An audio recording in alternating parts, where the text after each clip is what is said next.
Boa noite, amados irmãos. Estamos quase finalizando essa conferência e, na verdade, tenho um sentimento assim esquisito, né? Por um lado, acho que tenho várias coisas para falar, mas por outro lado, sinto que não tenho mais nada para falar. Tem tantas coisas que já foram faladas aqui e eu acho que o Senhor já deu sua porção. Cabe agora, talvez, acrescentar alguma coisa. Mas pelo que nós já ouvimos dos irmãos Ernie, do irmão Lúcio, do irmão Cláudio, eu creio que aquele propósito que, quando pensamos nessa conferência, de ver o Cristo como nosso Senhor, como centro de todas as coisas, vendo o nosso Senhor como apóstolo, sumo sacerdote, aquele que é o centro das nossas vidas, o centro da igreja, que é o centro de todo o universo, Ele como Filho amado, com todas aquelas palavras que o Senhor deixou para o apóstolo João, para nos trazer para a igreja, isso já foi compartilhado. Na verdade, eu tenho uma missão muito simples, porém muito complicada, né? Simplesmente eu posso ler alguns versículos e já estamos terminados. Complicado e tentar ainda ver o que o Senhor quer trazer para nós em adição àquilo que nós já vimos. Então, antes de começar, nós vamos ler alguns trechos da palavra, né? Na verdade, isso faz parte de várias coisas que nós já meditamos durante essa semana.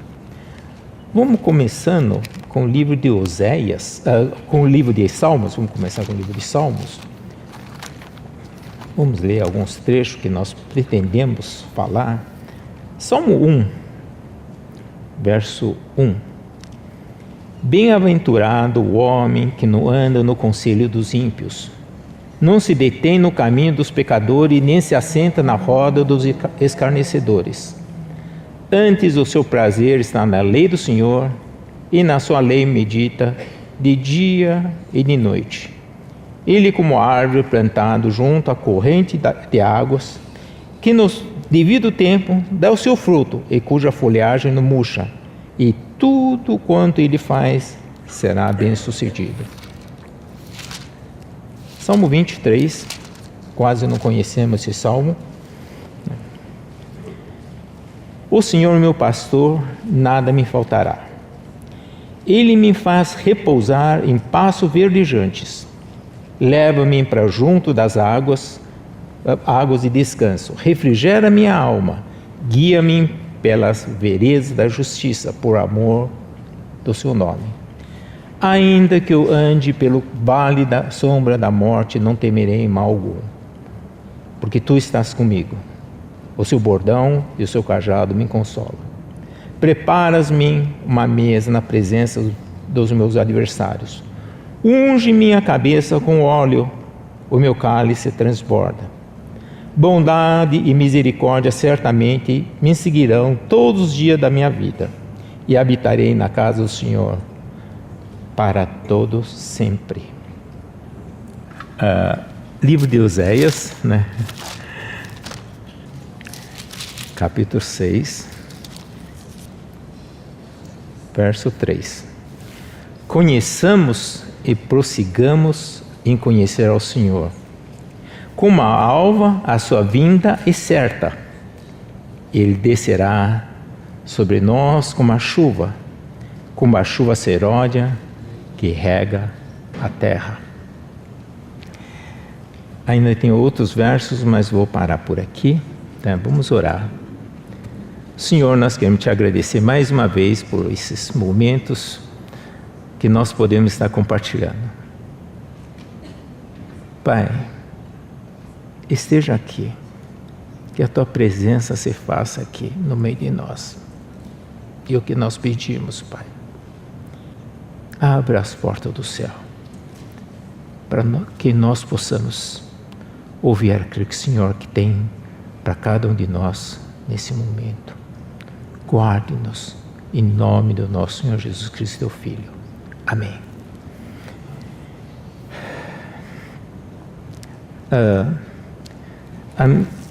Deixa eu tentar traçar um pouco o plano de voo de hoje, né?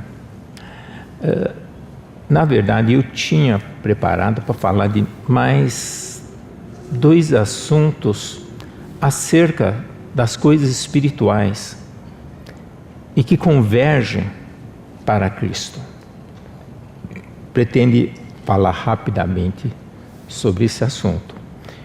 E depois eu gostaria de prosseguir um pouquinho mais sobre como nós podemos colocar aquilo que nós aprendemos juntos, né? Junto a essas coisas, para o nosso dia a dia.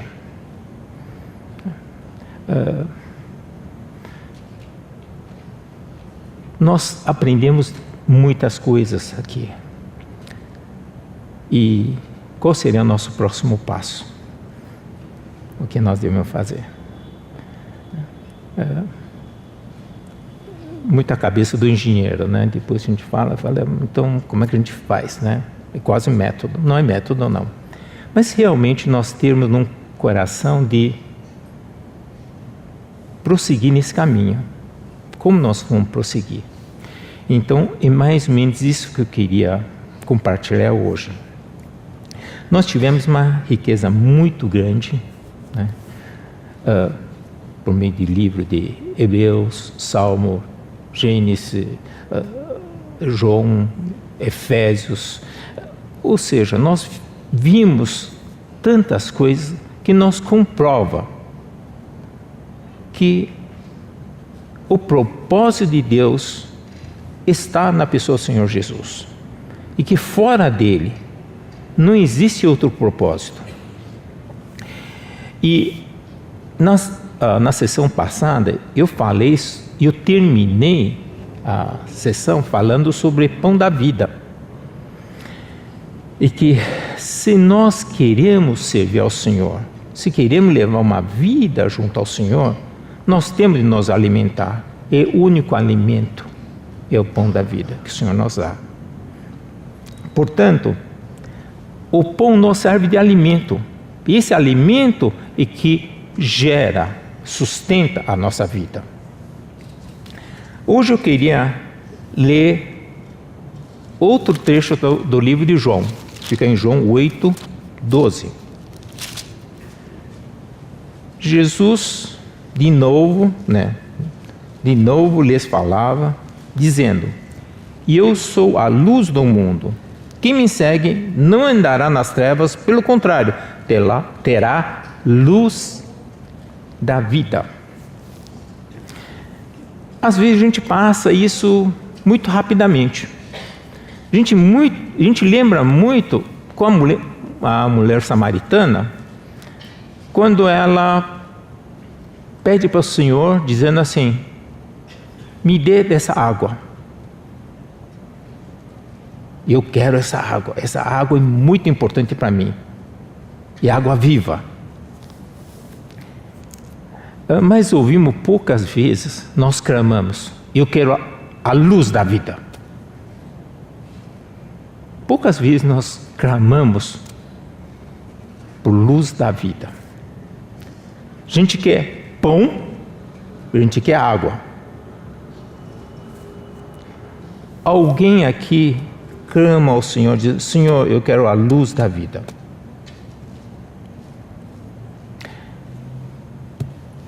Para que serve a luz? Luz serve para que nós possamos ver.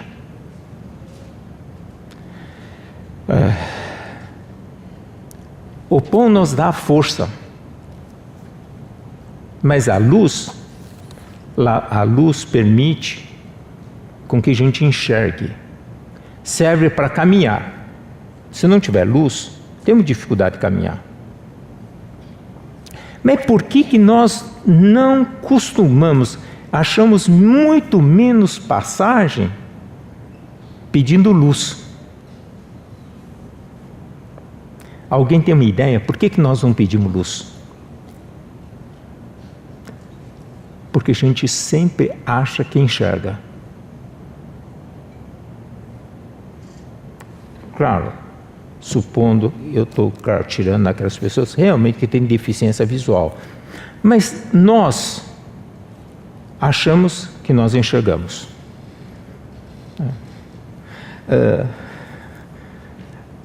Às vezes a gente perde alguma coisa em casa, sabe? Chega a certa idade, né? A gente fala, onde é que eu deixei aquilo, né? E às vezes eu fico assim, brigando no bom sentido, né? Com minha mulher. Você não viu? Não vi. Aí de repente ela aponta assim, tá na sua cara aqui, ó. Eu falei, tá na cara. Por que eu não vi? Né? Afinal de contas, estou enxergando um monte de coisa, como é que eu não vejo? Sabe por que muitas vezes a gente não vê? Porque antes de ver, a gente imagina aonde está e como é que é o jeito e como é que está aquilo lá. Então, a gente primeiro forma a imagem, depois procura a imagem. Quando não coincide, mesmo que estando na tua cara, você não vê. Vocês concordam comigo isso aí? O ver está muito mais com o nosso eu, o que está dentro. Como diz, né? Você pega a mesma figura, você mostra a pessoa fala, não, isso, outra fala aquilo. A gente vê o que quer ver. Não sei se você entendeu o que estou querendo dizer. Para todo mundo que tem uma boa vista, você vai para o oftalmo, ele diz, você não tem problema nenhum. Mas a pessoa continua não enxergando nada. Por quê? Tem as coisas que a gente quer ver, tem as coisas que a gente não quer ver, e tem as coisas que a gente acha que vê mais que os outros. E Mateus disse, os olhos é a janela do nosso eu. Os olhos refletem quem nós somos. E gente não tem a visão correta porque nós temos a nossa própria luz. Aliás, no estudo da palavra, muitas vezes nós falamos, eu fui iluminado. Eu tive uma luz. Talvez o Senhor pergunte, é a minha luz ou é a sua luz? Por isso impede muitas vezes de nós rogarmos ao Senhor pela sua luz. Por isso nosso caminhar muitas vezes não temos os passos corretos, porque nós não temos a luz do Senhor. O nosso caminhar não está com a luz do Senhor. E se quer ver, vocês lembram a história do nascimento do Senhor Jesus?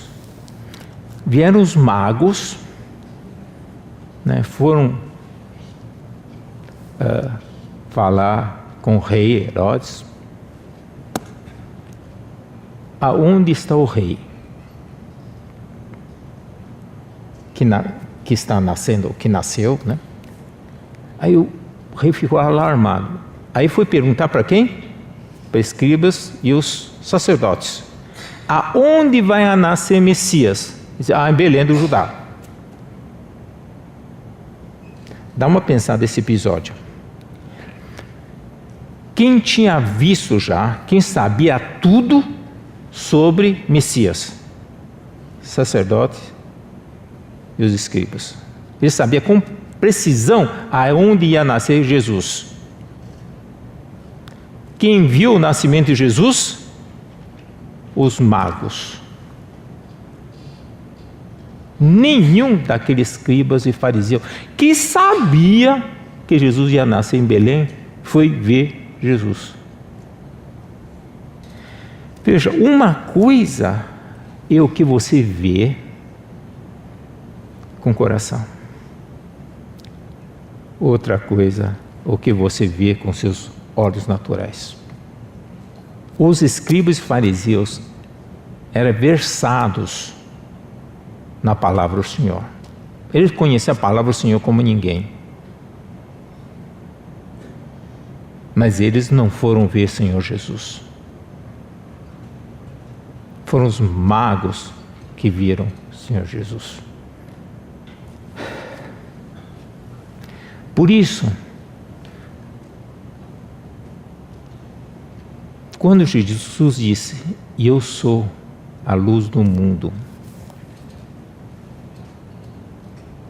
então, o que ele quis dizer com isso? Que vocês têm que ter, o que eu chamo no fim do versículo, dizer, você terá a luz da vida. É uma questão de vida. A luz é uma questão de vida. Quem você é? Depende da vida que você tem. O que você vê é a vida que você tem. A sua vida vai dar a direção naquilo que você vai ver. Por isso, os nossos olhos, ela nos diz quem nós somos. O que você vê, ele vai dizer quem você é. Portanto, nós temos alguns níveis dos olhos. Tem o nosso olho físico. Por isso, quando consultamos o médico oftalmologista, ele vai nos dizer se nossos olhos físicos estão bons. Mas ele não vai conseguir dizer se o olhos do nosso coração está bom. Ele só vai estar bom se o nosso olho é um olho que usa a luz que o Senhor nos dá.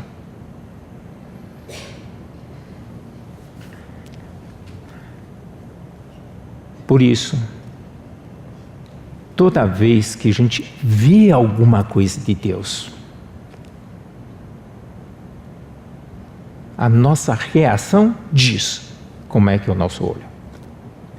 Por isso o Senhor também não se manifesta para todo mundo, porque Ele sabe que às vezes Ele manifestando, as pessoas não vão perceber. Então, Ele escolhe momentos para aparecer. Nós temos de, muitas vezes, ter a sensibilidade de saber quando Ele está nos falando. Às vezes nós estamos tão ocupados como a Marta, que nós não conseguimos ver. Ele teve que chamar e dizer, olha Maria, ela está aqui sentada na frente e olhando para mim. E a Marta via comida, né, um monte de coisa. E Jesus estava na frente, ela passava na frente de Jesus, mas não via. Via trabalho.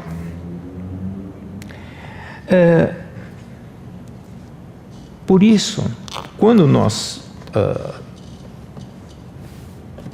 estamos diante dele, nós temos que desenvolver essa habilidade de ver. Mas como é que se desenvolve essa habilidade?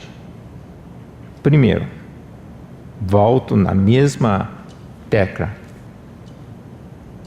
O Senhor não é aquele que só dá a luz.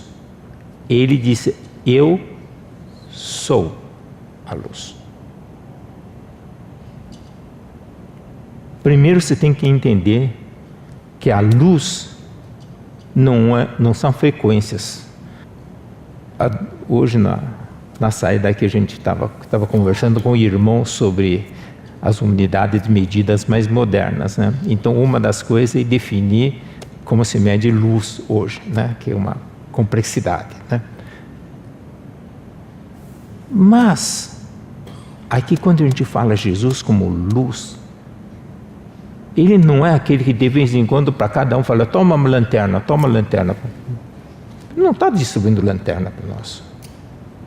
Ele está dizendo, eu sou a luz. Se você crê em mim, me receber, você terá luz sempre que precisar.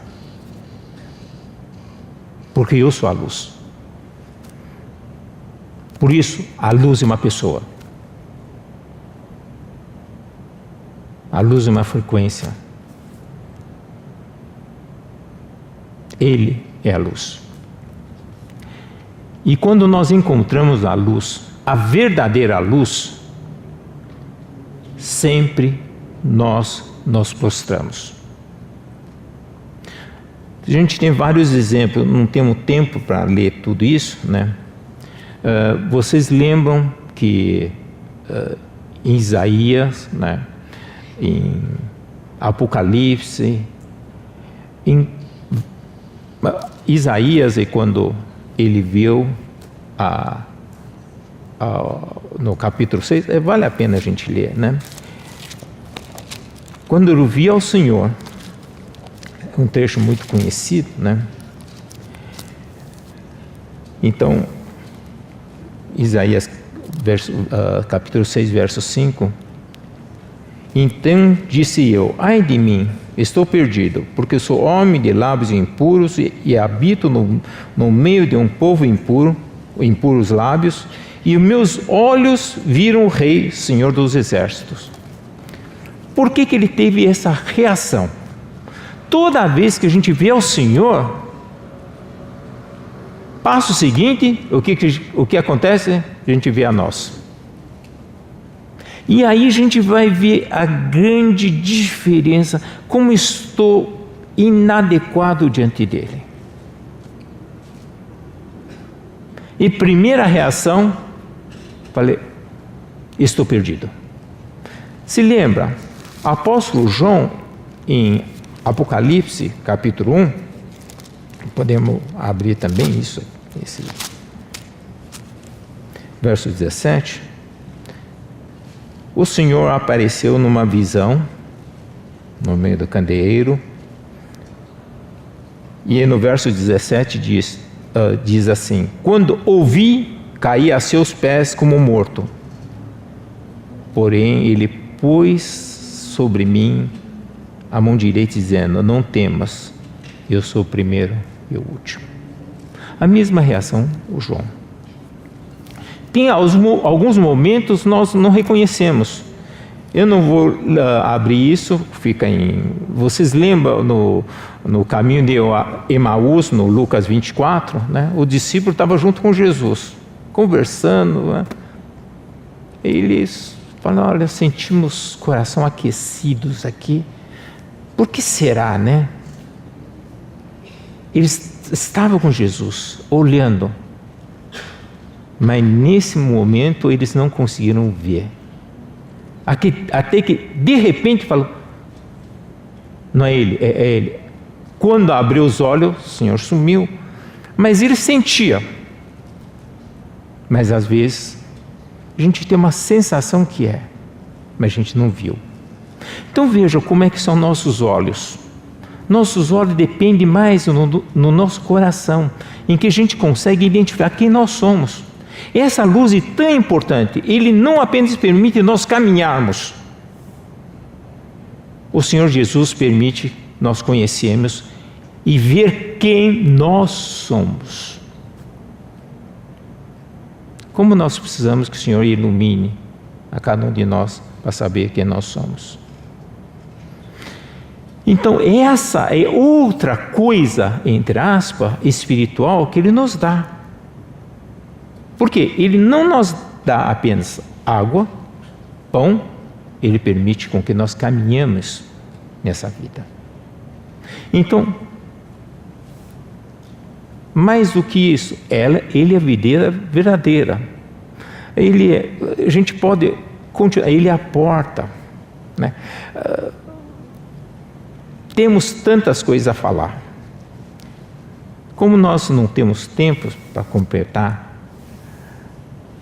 gostaria só de falar em mais último item sobre as coisas espirituais. Eu gostaria de deixar pular para o nosso próximo item. Vamos abrir em João 11. Vamos fazer essa pequena transição. João 11. O trecho é muito grande, nós vamos escolher só alguns versículos. E eu vou só ler primeiro o versículo 1. Estava enfermo Lázaro de Betânia, na aldeia de Marta e de sua irmã Marta. Esta Maria, cujo irmão Lázaro estava enfermo, era a mesma que ungiu com bálsamo o Senhor e lhe enxugou os pés com seus cabelos. Mandaram, pois, as irmãs de Lázaro dizer a Jesus: Senhor, está enfermo aquele a quem amas. Ao receber a notícia, disse Jesus: essa enfermidade não é para a morte, e sim para a glória de Deus, a fim de que o Filho de Deus seja por ela glorificado. Eu vou pular todo esse trecho. Vou direto no verso 21. Disse, pois, Marta a Jesus: Senhor, se estiver aqui, não teria morrido meu irmão. Mas também sei que mesmo agora, tudo quanto pedires a Deus, Deus te concederá. Declarou Jesus: teu irmão há de ressurgir. E eu sei, replicou Marta, que ele há de ressurgir na ressurreição no último dia. Disse-lhe Jesus: eu sou a ressurreição e a vida. Quem crê em mim, ainda que morra, viverá. Depois nós vamos ler outros trechos. Nós conhecemos muito bem esse trecho. Esse trecho, João gastou de 1 até 46, ele gastou 46 versos para descrever esse episódio da ressurreição do Lázaro. Quando a gente lê essa passagem, nos impressiona muito vários aspectos. Foi o trecho que diz, no verso 35, um dos trechos conforme grafia, um dos versos mais curtos da Bíblia, Jesus chorou. Nós vimos aqui uma intimidade que o Senhor tem com Maria, Marta e Lázaro. Era o local preferido do Senhor Jesus, num local chamado Betânia, que é o lugar, que é o refúgio do Senhor Jesus. Jesus amava esses irmãos.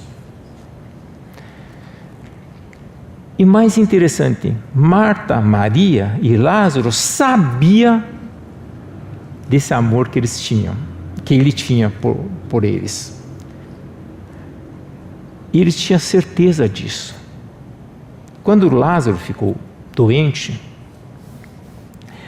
então a Marta, você sabe que Marta é assim, como eu diria, um super executiva, ela chama Jesus, vai lá, conta para ele que Lázaro está doente.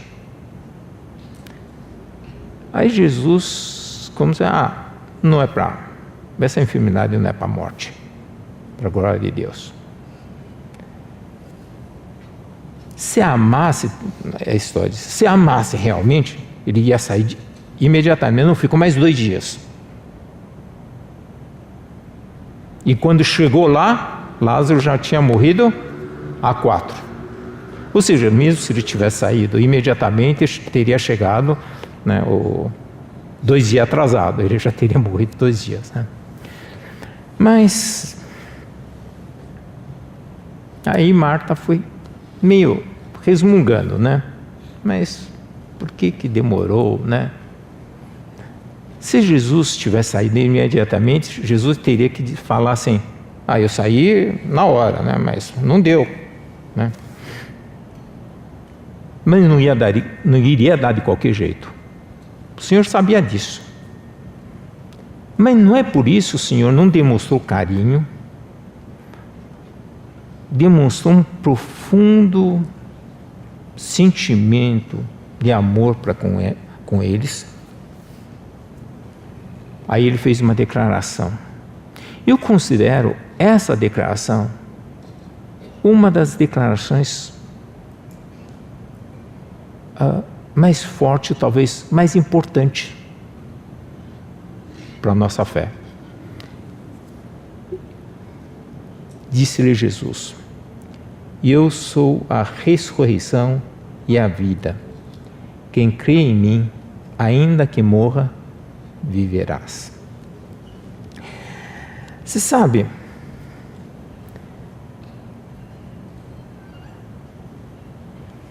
ele não fez um sinal qualquer. Nós sabemos de outra passagem, o Senhor também já levantou uma moça da morte. Lázaro não é novidade. Ele levantou uma pessoa que estava morta. Ele ressurgiu dentre a morte. Você sabe, uma pessoa ressuscitar é um fato milagroso, super especial. Mas pelo registro que a gente tem, a gente sabe que Lázaro não estava vivo até hoje. Lázaro morreu. Ele simplesmente, na linguagem médica, ele teve uma sobrevida. O Senhor tirou-o do leito da morte. Talvez, se tivesse chegado a tempo, seria a cura de uma doença. Ele continuou vivendo a vida dele. Ele continuou vivendo a mesma vida do Lázaro. Inclusive, depois, na outra passagem, a gente viu que Lázaro, as pessoas perguntavam: esse não é aquele Lázaro? É esse Lázaro, aquele que foi ressuscitado. Ele continuou vivendo a mesma vida do Lázaro, com uma pequena interrupção, como se estivesse doente, e foi ressuscitado. Mas nessa passagem, mais importante do que Lázaro sair da morte para a vida, é Jesus dizer: eu sou a ressurreição e a vida. Quem crê em mim, ainda que morra, viverá. Nesse momento, o Senhor chamou para si o atributo, ou então o conceito da ressurreição. A gente já falou várias vezes que Jesus é a vida, mas além da vida, Ele é a ressurreição. Agora uma pergunta meio capciosa: qual a diferença entre Jesus ser a vida e Jesus ser a ressurreição? O que é a ressurreição? O que a ressurreição tem de diferente ou de maneira muito marcante se difere da vida? Lázaro experimentou ressurreição, mas Lázaro não é a ressurreição, não sei se, porque a ressurreição é o Senhor Jesus. Ele teve uma experiência de ressurreição, mas ele não é a ressurreição. Olha que declaração mais poderosa. Jesus disse: eu sou a ressurreição. Primeiro, o que é a ressurreição?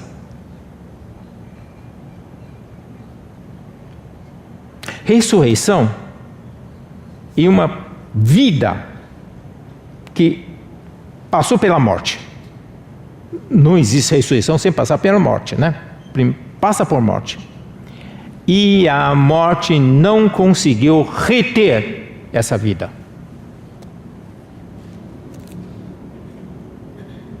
Não sei se você entendeu.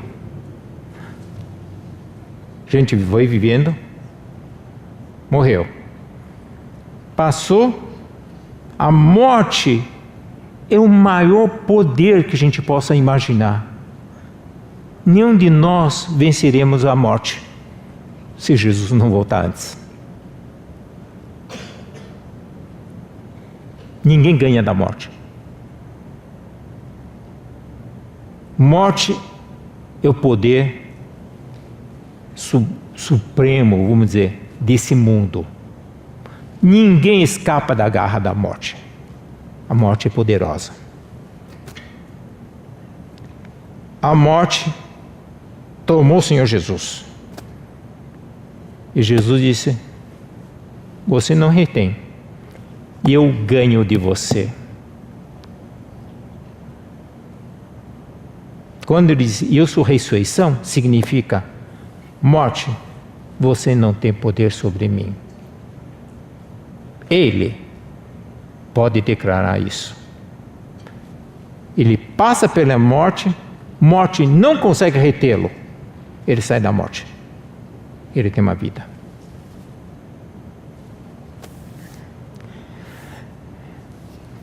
Pergunta para vocês. A vida, Senhor, antes da morte e depois da morte é igual? Difícil essa pergunta, hein? Jesus, antes da morte, ele tem a vida divina. Ele estava lá com o Pai. Passa pela morte. Ele continua com o Pai.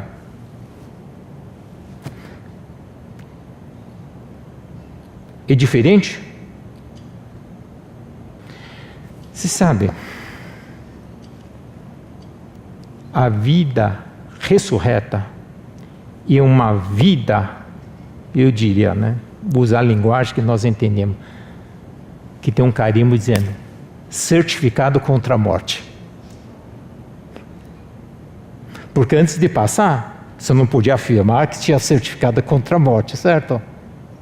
Ele demonstra, com a vida ressurreta, que a morte não tem poder sobre ele. Ele é a prova da morte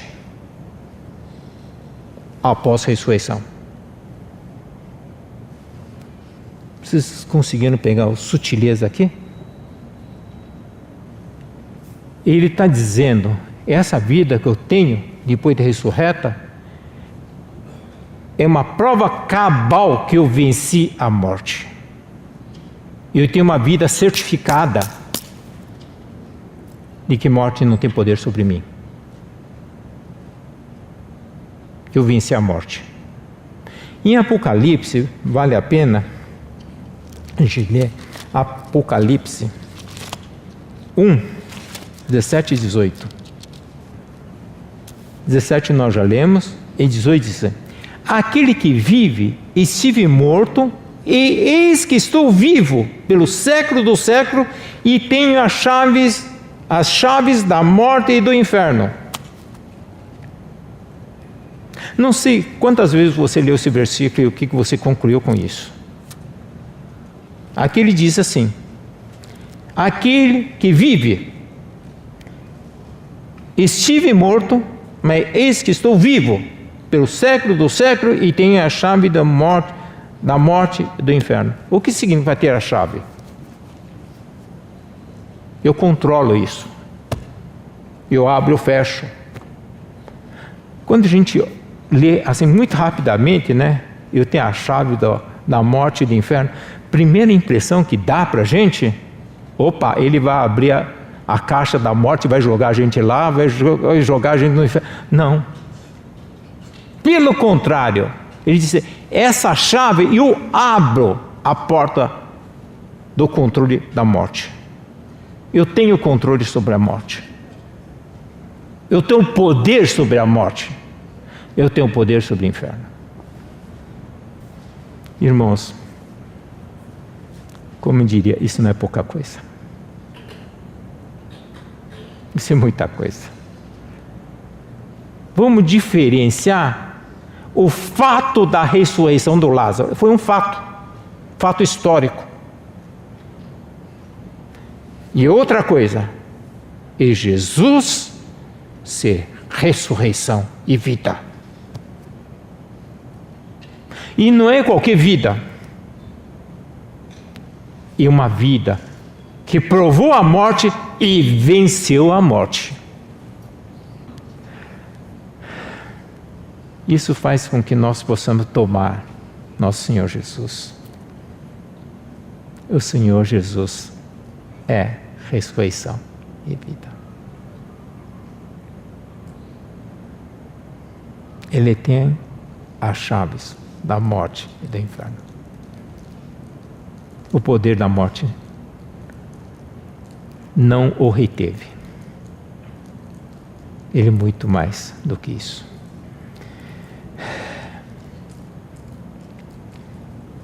Por isso, nós estamos, às vezes, acostumados em ouvir essa pessoa faleceu, não sei o quê. Aí, às vezes, a gente frequenta as cerimônias de enterro e a gente vê esse versículo. A gente sempre tem uma impressão de que, quem sabe, né? Um dia haverá ressurreição.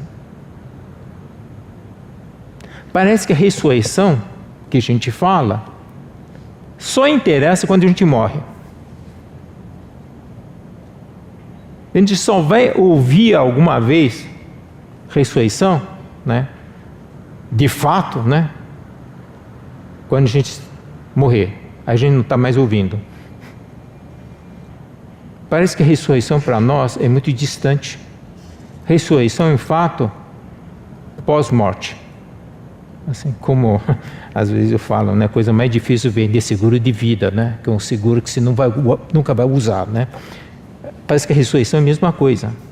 Parece que a gente só vai experimentar a ressurreição depois que morrer.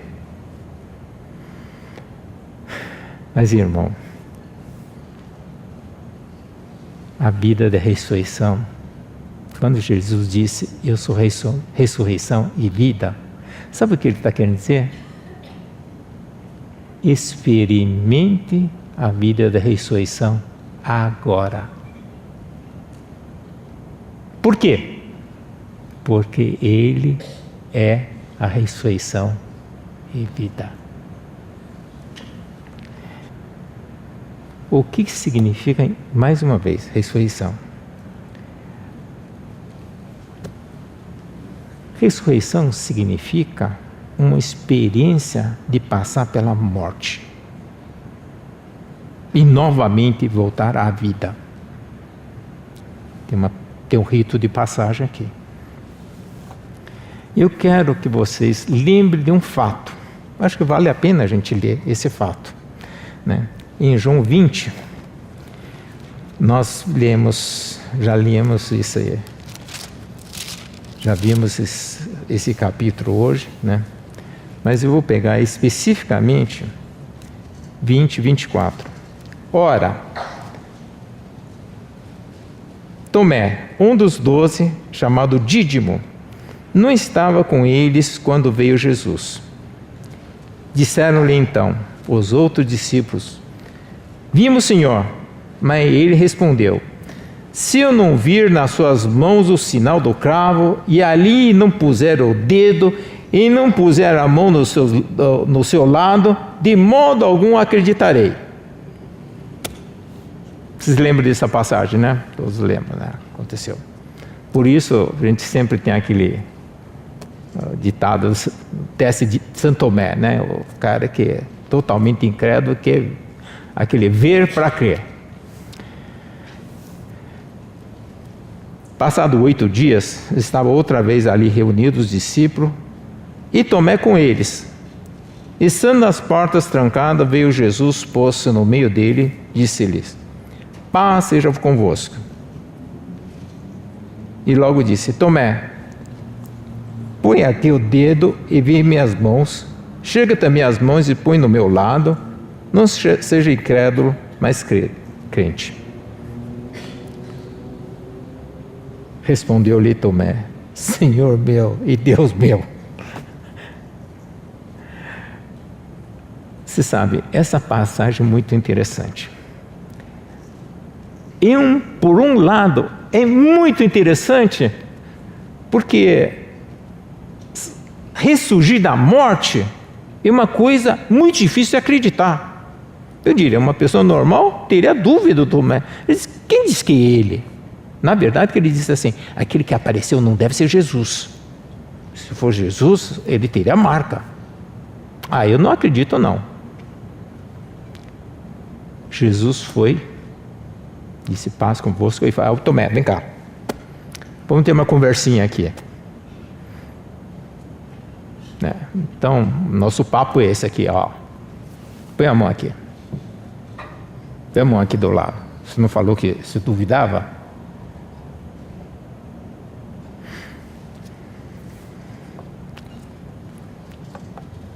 A minha pergunta para vocês: mas Deus, quando fez ressurgir nosso Senhor Jesus, não podia ter feito de forma perfeita e tivesse dado um corpo melhor ainda, sem marca nenhuma? Não sei se você entendeu o que eu quero dizer. Já que tirou ele da morte, não podia fazer a mão dele lisinha, lado lisinho, mais jovem.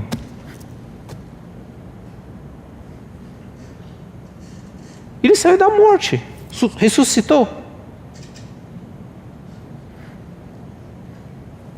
Mas ficou com a marca. Ficou com a marca na mão, aqui. Sabe o que são as marcas? Exatamente isso que ele fez com Tomé. E um selo que ele passou da morte para a vida. Por isso que a vida depois de ressurreta é outra. É a vida original mais a marca da ressurreição. Aquelas marcas são as marcas da ressurreição. Agora eu quero perguntar: quantos de nós que fomos salvos pelo Senhor, que dizemos que temos a vida do Senhor? Eu creio que todo mundo que recebeu o Senhor, como João 1,12 diz: mas todo aquele que o receber, deu-lhes o poder de serem feitos filhos de Deus, aos que creem em seu nome. Todos que creem no seu nome têm a vida de Jesus, certo? Se a gente crê, claro, salvação é dada para todo aquele que crê. Vou fazer uma pergunta em cima dessa: mas quantos de nós têm a vida de Cristo com a marca da ressurreição? Ou só tem uma vida de Cristo? Não sei se entenderam o que eu estou querendo dizer. Quantos de nós quis provar a morte e a ressurreição? Você sabe, tem vários trechos que nós podemos citar. E agora nós podemos entender bem. Em Gálatas 6:17, quanto ao mais, ninguém me moleste, porque eu trago no corpo as marcas de Jesus. Paulo diz que ele traz no corpo a marca de Jesus. Muitas vezes a gente apenas entende foram pelos açoites, mas a experiência de Paulo para ele em morrer a cada dia com Cristo. Ele traz consigo as marcas de Cristo. O que são as marcas de Cristo? São as marcas da morte e a ressurreição. Quando nós recebemos o Senhor, não apenas como nosso Salvador, nós temos que recebê-lo como ressurreição e vida. 2 Coríntios 4:10, só 4:11.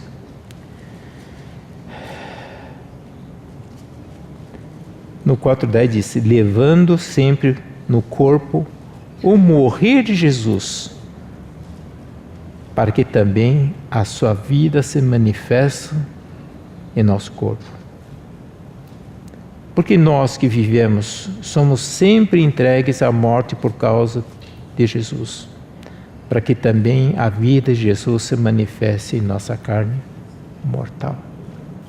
Em Colossenses 3:5 diz: fazer morrer sua velha natureza. Agora de repente a gente começa a ligar as coisas. Quando Jesus disse: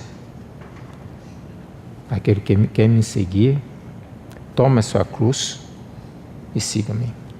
Quando a gente fala da cruz, o Senhor quer que a gente experimente mais do que a vida, mas a vida é a ressurreição. A vida que aprendeu a morrer e ressuscitar. A vida que ressurreta é mais forte do que a vida simplesmente viveu em continuidade. Tem gente que queria ter uma vida, como a gente fala, né? Vida mansa. Não tem problema nenhum, está tudo certo. A gente quer ter uma vida de estufa. Mas Jesus quer que a gente tenha uma vida de ressurreição e vida abundante. Quando Jesus disse, João 10, eu vim para dar vida e vida em abundância. A vida em abundância significa uma vida no outro plano. Então, na verdade, Jesus morreu e quando ressuscitou, ele não ressuscitou no mesmo plano, ele estava no plano mais alto. Isso que ele quer que a gente semente. Ele quer que nós cresçamos.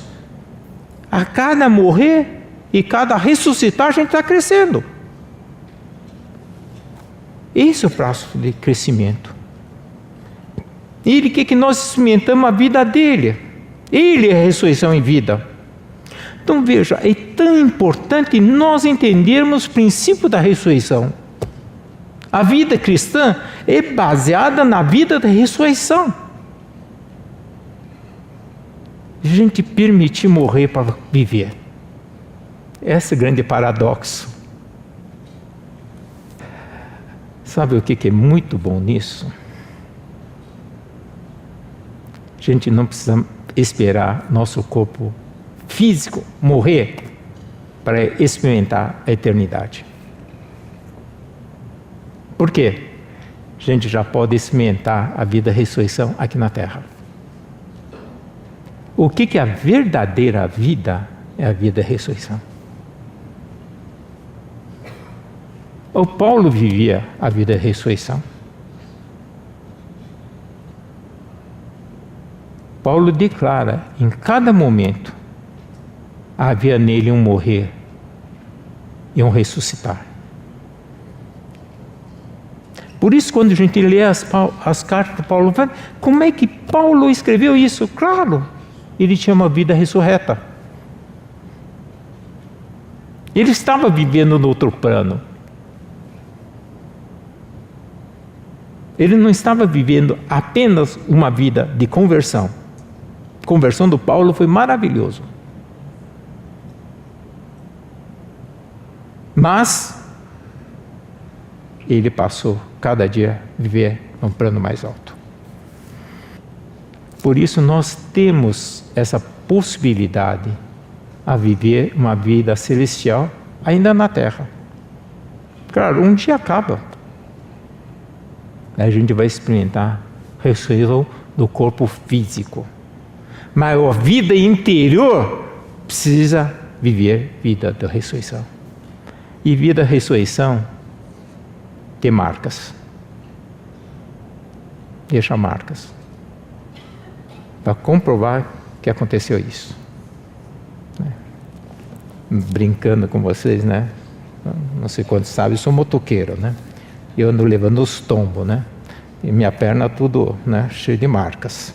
As pessoas olham e dizem, é moto, né? E moto. Moto. Pelas marcas se conhece a experiência da pessoa. E quando as pessoas estão convivendo com você, você vê essa pessoa se diz assim, tem algo diferente. Por que ele vive nesse plano e eu não? Porque ele experimentou morrer e ressuscitar aqui. Vocês percebem que ter Jesus e ter tanta coisa maravilhosa. Ele é a soma de todas as coisas espirituais. Por isso, ele é a essência de todas as coisas espirituais. Na verdade, tem um livro do irmão Watchman Nee que fala sobre isso. Em inglês, diz: Cristo é a soma de todas as coisas espirituais. Há esse livro traduzido, acho que aqui atrás tem, né? Mas em tradução em português, e Cristo é a essência das coisas espirituais. Eu acho que a tradução em português ficou melhor, né? Mas no original, né? E eu fui checar o livro em original na versão inglesa, tá a palavra soma, né? Então, mas de qualquer jeito, Jesus é a essência de todas essas coisas espirituais que nós falamos, né? Claro, o livro fala de um monte de outras coisas, né? Claro, mas de qualquer jeito vale a pena a gente ler o livro, né?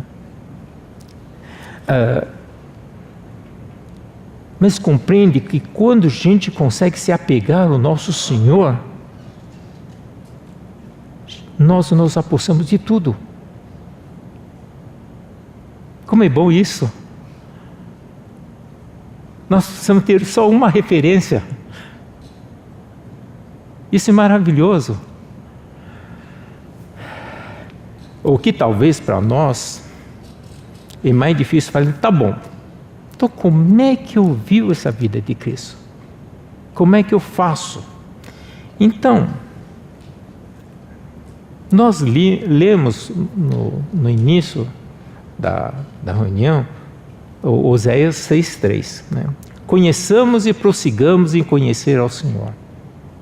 Então, a ideia é que conhecer o Senhor Jesus, o profeta Oséias disse, é um processo. Não é que hoje eu conheci, pronto, acabou. Conhecer é um processo, sempre um processo. Qualquer relacionamento é um processo. Leva tempo. Então, qual é esse processo? Alguns versículos nós já lemos, né? Primeiro, Salmo 1. Então, vocês lembram, né? Lá, Salmo 1, faz parte do tesouro de Davi, que ele começa resumindo praticamente todas as coisas.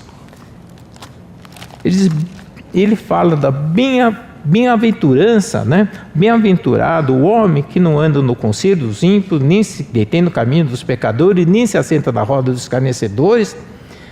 Antes seu prazer na lei do Senhor, na sua lei medita de dia e de noite. Ele como árvore plantada junto às correntes de águas, que no devido tempo dá o seu fruto e cuja folhagem não murcha, e tudo quanto ele faz será bem sucedido. Estar com o Senhor. Medite a palavra do Senhor. Aqui diz: e na sua lei medita de dia e de noite. De dia e de noite não faz outra coisa. Mas em todo momento possível, para e medite. Aliás, só por curiosidade, vamos abrir em Salmo 92. Salmo é um livro riquíssimo, né? A gente pode ler assim, todo dia uma vez. Que Salmo 92, 12 disse: o justo florescerá como a palmeira. Aqui é o justo, né? Lembra o justo, como é que tem que ser, né? Crescerá como o cedro do Líbano, plantado na casa do Senhor. Florescerão nos átrios do nosso Deus. Na velhice darão ainda frutos. Serão cheios de seiva e de verdor. Aqui fala de uma característica do justo, né? O justo, ele se alimenta da lei do Senhor. Aqui fala de uma coisa interessante, né? Outro dia eu estava conversando com os irmãos, né? Ontem, né? Tá falando sobre um dos grandes problemas que tem no país, né? É o problema de que o país está ficando cada vez mais idoso, né? Tem muito mais idoso, a gente está vivendo mais. E um dos problemas de ficar idoso é você ficar improdutivo, perder sua autonomia, independência, etc, etc. E um dos riscos grandes, né, é demência, Alzheimer, várias coisas. A neurociência ultimamente descobriu que não exatamente cura, mas retarda muito o processo de deterioração das nossas mentes. A demência é meditação. E eu falei, a Bíblia está escrito faz tempo. Está aqui, está provado. Há muito tempo a Bíblia diz, medite. O justo medita, ele florescerá como o cedro do Líbano, né? Como a palmeira, e ainda na velhice dará fruto, ou seja, está em perfeitas condições. Gente, não é por isso que a gente vai meditar na lei do Senhor. Mas o Senhor dá esse caminho para nós. Conhecê-lo e prosseguir em conhecê-lo. Sua palavra fundamental. Tem que estudar sua palavra.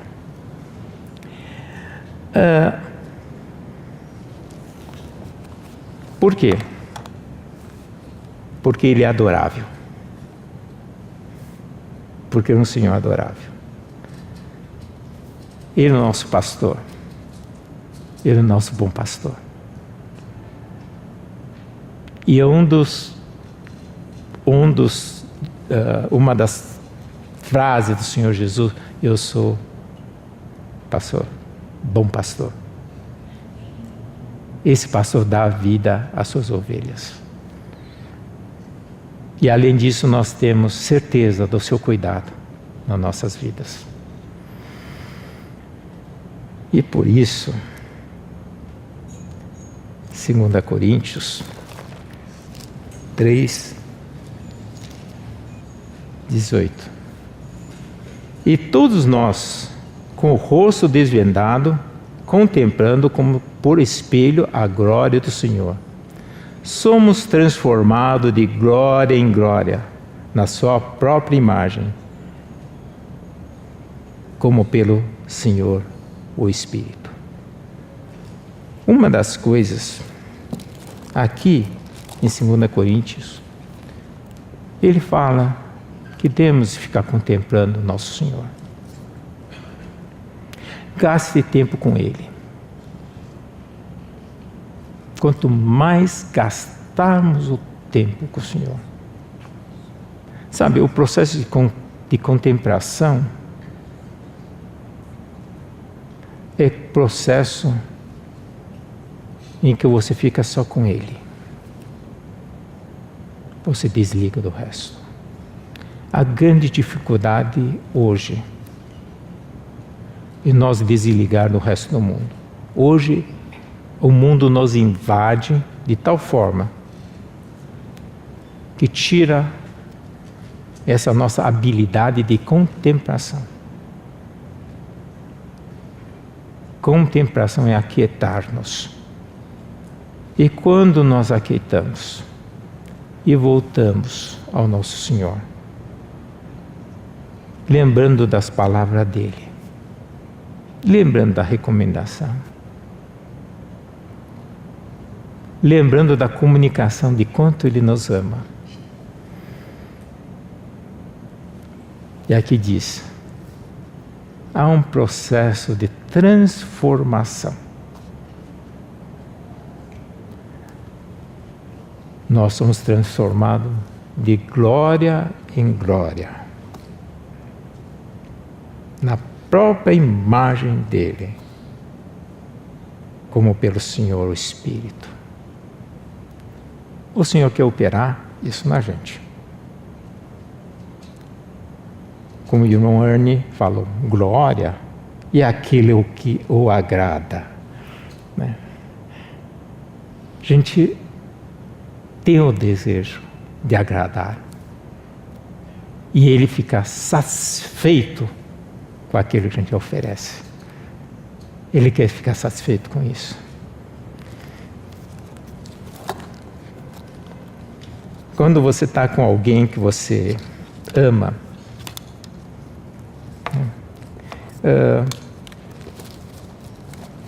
você sabe que o homem é muito ruim de ficar falando, né? Eu te amo, essas coisas, né? Tem uma dificuldade. Mas às vezes a gente pensa, como é que eu posso agradar, né? Às vezes fazer uma coisinha aqui, cara. E que também a gente às vezes é muito tosco, a gente faz, a mulher não percebe, né? Mas de qualquer jeito, mas eu tentei, né? Tentei, né? Mas é assim, né?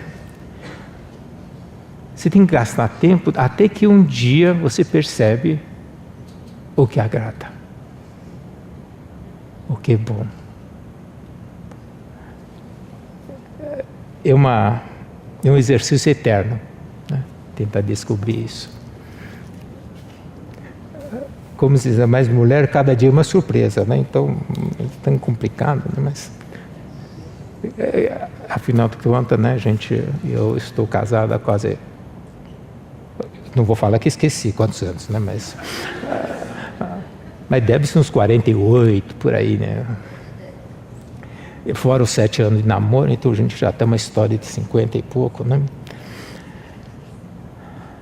Mas eu sei que tem que procurar conhecendo. Isso não basta, porque tem muita coisa para aprender ainda. Com o Nosso Senhor, a mesma coisa. Eu gostaria de ler um trecho da palavra. Fica em Apocalipse 21. Vi também a cidade santa, a nova Jerusalém, que descia do céu da parte de Deus, ataviada como noiva, adornada para seu esposo. Na verdade, eu fiquei pensando muito do ponto de vista prático, né? Eu acho que a gente tem que aprender a gastar tempo, muito tempo com o Senhor.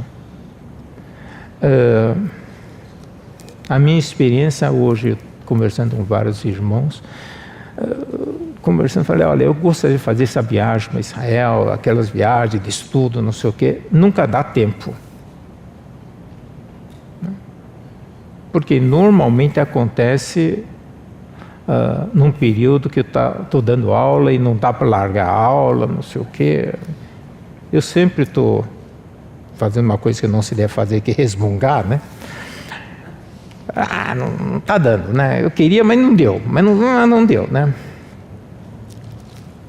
Aí às vezes penso, mas problema, claro, custa dinheiro, mas não é dinheiro.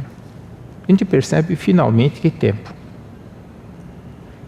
é prioridade, tempo de qualidade é problema. É nossa disposição separar o tempo. Eu penso que essa é uma lição para todos nós, para mim, e de conseguir cada vez separar mais tempo. E esse talvez seja o recurso mais escasso que existe hoje, chamado tempo. Muito mais do que dinheiro. Eu penso que a decisão nossa vai estar na gestão de tempo nosso para com o Senhor. Porque a gente tem algumas a fazer e todo mundo tem. Não é que eu vou abandonar tudo e eu vou para uma ilha. Não é isso. O Senhor quer que a gente esteja na sociedade fazendo a nossa responsabilidade. Porém, temos de aprender a tempo para poder aprender dele na situação real. Deixa eu tentar puxar o fio da meada. O Senhor não quer colocar-nos numa estufa, porque numa estufa nós não teremos oportunidade de aprender morte e ressurreição. O que é a igreja? Uma definição, talvez não muito precisa, mas eu gosto. Uma igreja é composta pelas vidas ressurretas.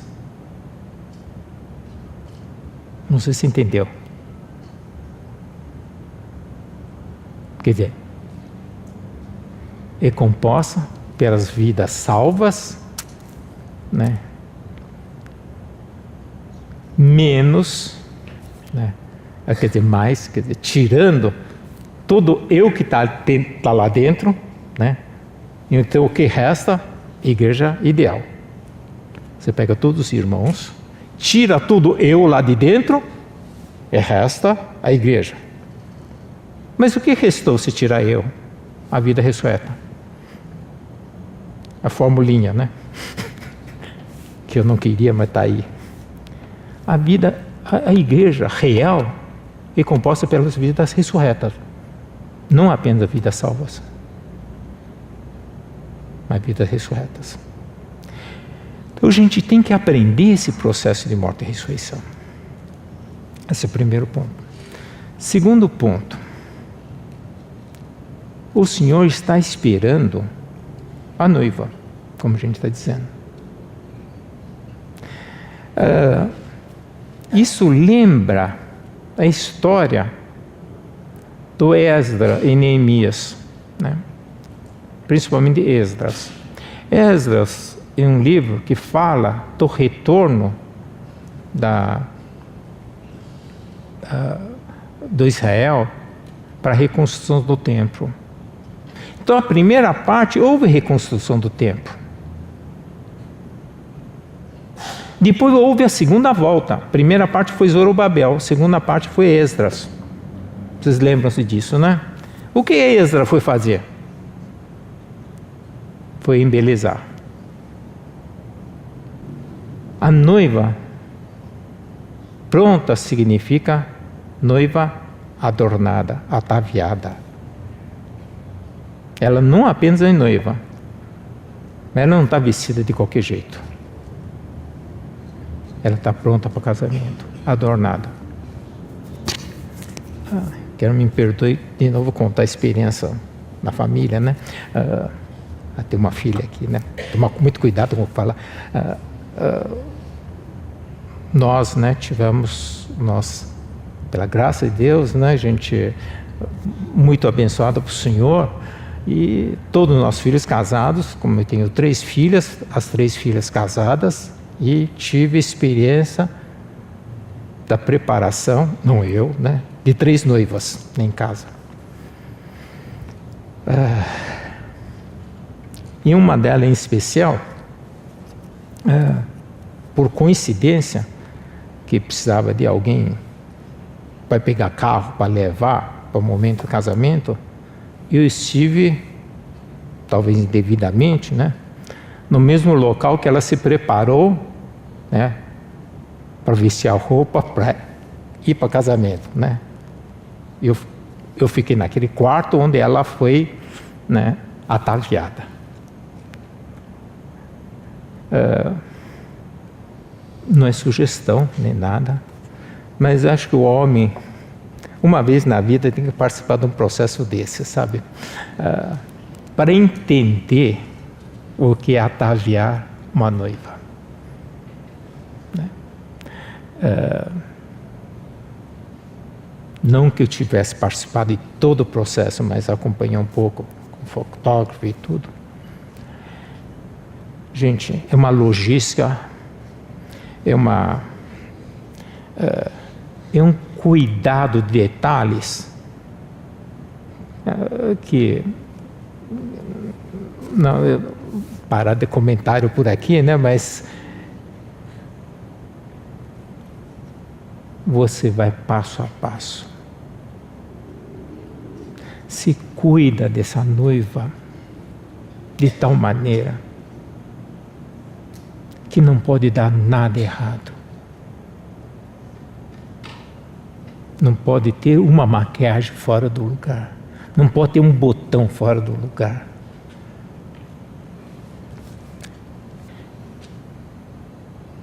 As coisas de Deus, a igreja do Senhor está sendo ataviada. São todos detalhes. Cada detalhinhozinho, o Senhor quer que esteja pronto. Nós costumamos dizer que a conferência Obra Cristã Maturidade é um andaime para a edificação do ministério da igreja. Primeira impressão que a gente tem da andaime é coisa de pedreiro. Negócio rústico, né? É assentar tijolo, né? Botar reboque, tá tudo certo. Não. Preparar a igreja de Deus e cuidar de cada detalhe. Nada pode estar fora do lugar. Por quê? Estamos preparando a noiva para nosso Senhor. Ele é perfeito. Ele está esperando uma noiva preparada.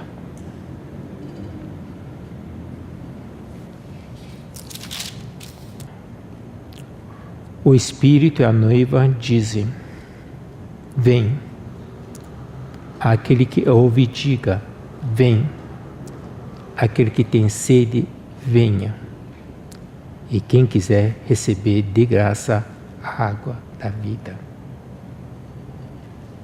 Verso 20. Aquele que dá testemunho dessas coisas diz: certamente venho. Venho sem demora. Amém. Vem, Senhor Jesus. Querido Senhor, nós queremos que o Senhor nos prepare, mas principalmente coloque em nós um desejo sincero de desejar a sua vida, e desejar ver, estar e ter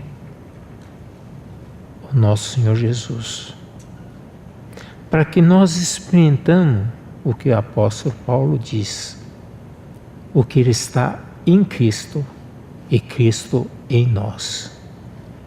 Para que nós possamos compreender essa verdade de estar em Cristo, de poder receber de Ti, não coisas, mas da própria pessoa do nosso Senhor Jesus. Pedimos que o Senhor nos guarde nessa noite, para que nós possamos, de alguma forma, compreender o seu caminho, a sua verdade, a sua vida, a sua ressurreição, o seu pão, a sua água viva e essa vida de ressurreição. Queremos entregar tudo isso nas Tuas mãos. Pai, venha nos guardar. Venha nos dirigir nosso dia a dia. Faça com que nós possamos andar passo a passo, contemplando a Ti e ser transformado de glória em glória à Sua semelhança. Pedimos que o Senhor nos guarde agora, em nome do nosso Senhor Jesus Cristo, Teu Filho. Amém.